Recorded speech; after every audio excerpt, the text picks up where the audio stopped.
Hello from Dunleary. I'm at the overlooking the old Carlisle Pier here, which was built between 1853 and 1855, and was named after the Earl of Carlisle, the Lord Lieutenant of Ireland. The predecessor to this pier was Victoria Wharf. Looking in that direction now, you can see the beautiful John Mulvaney designed 1837 terminus station of Dunleary, Kingstown, as it was known back then. And beside that was Victoria Wharf, which would have opened the same year, but it had limited facilities, so they decided to open Carlisle Pier. And the line from Dunleary right down to they built a branch line and right into the pier opened in 1859, proved to be extremely successful. And by this stage, the line had already extended down to Bray, and trains would go into Western Road. It was known back then. It was renamed Pier Station after the 1916 rebel on the 50th anniversary of 1966. So I digress. But getting back to the pier, one extreme sadness of the pier was the RMS Leinster that left the pier on its final journey in 1918, and it was torpedoed by a German U-boat. So that was we were part of the British Empire back then, so we were we were involved in the war, unlike in the Second World War, where we were sort of a neutral country. So the pier itself would have evolved, and more sadness on the pier was it was known as kind of an emigration port as well. So people from all over Ireland would get trains from the west of Ireland, Ballina, Westport, Limerick, Kerry, and come on that fateful journey. Emigration was rife in the 50s. People who left this very pier to go to London, go to Manchester, Leeds, Birmingham, Bristol. So it was the last time they saw Ireland. It might have been the last ever time they saw Ireland. It wasn't a matter of sort of getting back home. Some had just about enough money to get over there, and board and lodgings, as they called it, and to set up a new life over there. So that was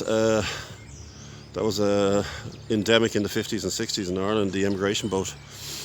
The pier itself, it sort of evolved in the early 70s. It became had car ferry facilities there. Just in front of me, where that white boat is, there was a gangplank there where cars could sort of access the boat.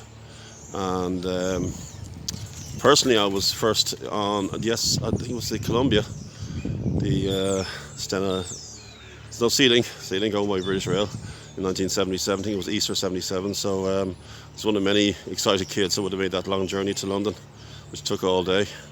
And that was the norm back then, really, because before Ryanair and so forth, it was so expensive to fly.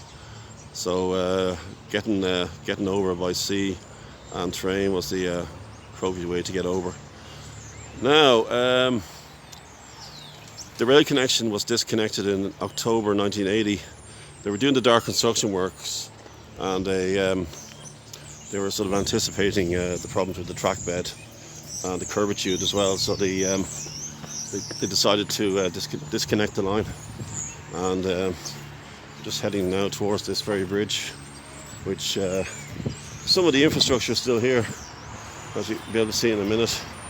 We have the cutting here as we walk down these steps, and there's a pillar here. Just you can see the fenced off area there. That's where the trains would have gone through. It would have been a single track, and it would have fanned out down here into two tracks. One time there was actually a turntable on the right hand side down here, but they put in additional facilities in the 1950s for passengers. So you have here remnants of the level crossing here, and over this side as well. These are the only remnants left of the actual level crossing. So this is the cutting here where the trains would have gone through. Would have gone right down to, right across Dublin.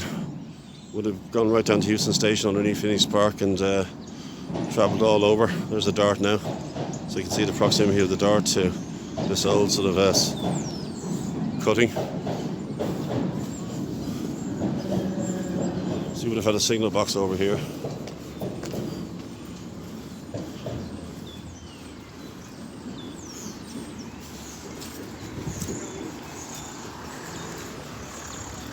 A lot of traffic around here, so you have to be extremely careful.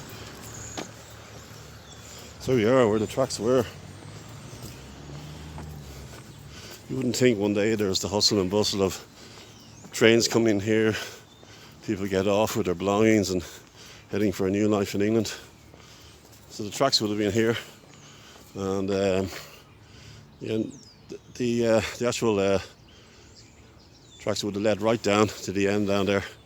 2 tracks, and it would have been 2 platforms. And as I said, they put it in the signal box was actually just over here. No, just there. Signal box was. So this is it. It's a little bit of history on the Carlisle Pier.